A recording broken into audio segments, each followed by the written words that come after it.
Well, the topic that I want to speak with you today is gratitude. And is an emotion that is so profoundly meaningful in existence, and very often we don't even pay attention to that. I learned gratitude in a deep, early way in my life in an interaction that I had with my father.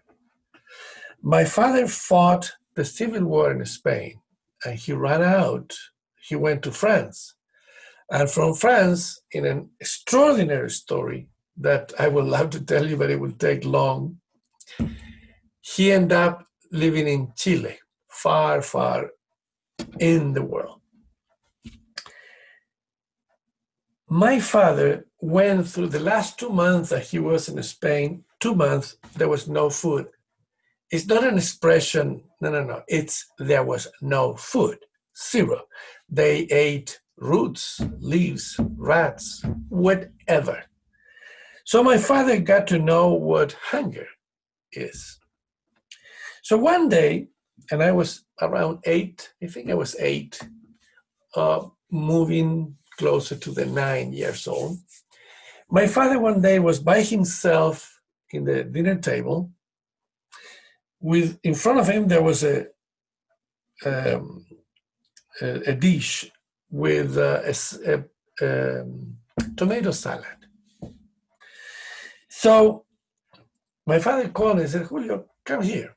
I said, "Daddy, what do you want?" I said, "Tell me, what is what I have in front of me?" And I said, "Daddy, you think I will not know what you have?" "Tomatoes." And he looked at me in a way that I will never forget.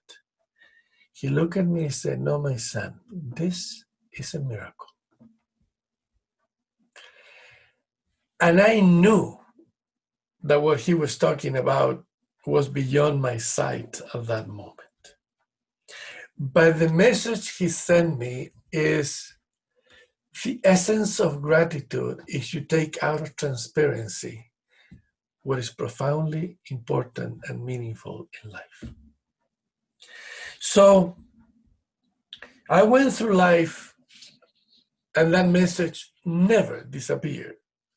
I may have for moments not spoken about it and all that, but doesn't matter. Even today, at my age, I recall that and I moved by the moment. That was the moment in which I learned gratitude. So the time went on, and I have a second experience. I was in southern Chile, the extreme south. I'm talking, after that, you have the ocean to go to the southern pole. And I was looking at the ocean, and not too far from me, there was the last Ona. Ona is the name of the people that live in that area. They were originary from that area. An old man. Everybody knew it as El Abuelo Felipe, the grandfather Felipe. And of course, I was so touched by seeing him that I approached him and said, "Hi, you are El Abuelo Felipe?" He said, "Yes, I am." And he said, "What is your name?" "My name is Julio." I said, "Julio, look, this is what I'm looking at. Do you see those people, what they are doing?" I said, "Yes, I see them. They are throwing something to the ocean." I said, "They are throwing garbage to the ocean. They have no respect for the ocean, no gratitude for what the ocean gives us." And I recall that he was meaning deeply what he was saying, but also I recall that two things happened in me. One, wow, that is is important for him. But second is, how can you be grateful of the ocean? The ocean is a thing. And we can be grateful of the fishermen. We can be grateful, but not of the ocean. That's what I said. But anyway, the message touched me, and I left wondering about that. And I realized that we human beings cannot be grateful of the world because we took out the voice of the world. So the ocean doesn't have, quote, or we cannot hear its voice. Therefore, how can we be grateful of it? The ocean doesn't have intentions. How can we be grateful of it? The sun doesn't have intention. How can we be grateful of it? In other words, if you continue in that path, you will understand the ecological crisis of our time. Because we lack gratitude for the ocean, for the trees, for the mountain, for the air, we can keep destroying it.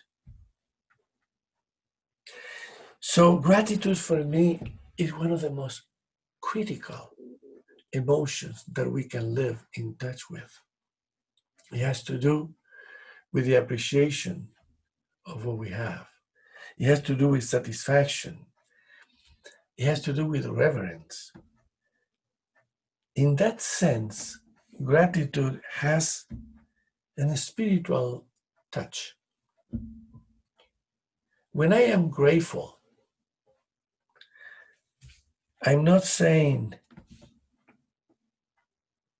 that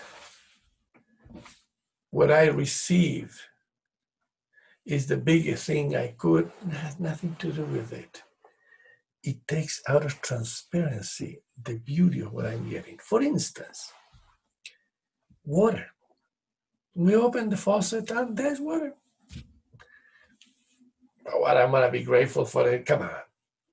I pay for it.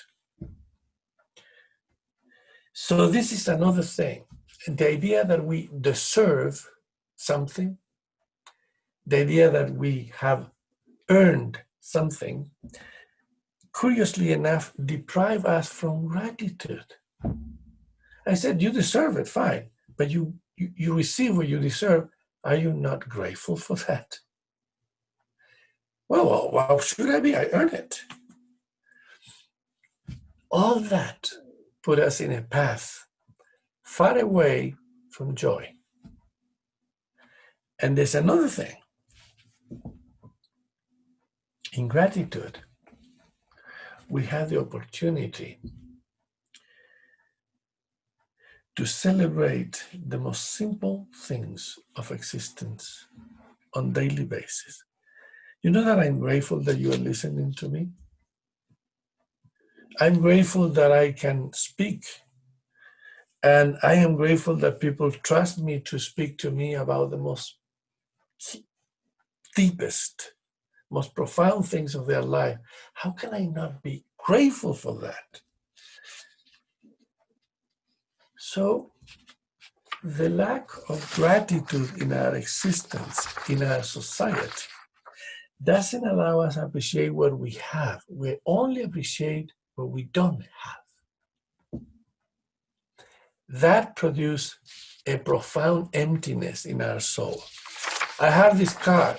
How many times people say, why do you change your car, get a new one? Because I love my car. I have enough with it. It goes everywhere. Also, it has a very good level of etc. No. The other. And when I get the new one, of course, I'm thinking about the new one that is going to show up next year. In other words, gratitude is connected with profound satisfaction. In our society, that is also missing. There is so much that we could talk about gratitude, my friend. Maybe in another occasion we can continue. But when I think of the beauty that gratitude is and what it changes our lives, I would say, move on. Go and learn to be grateful.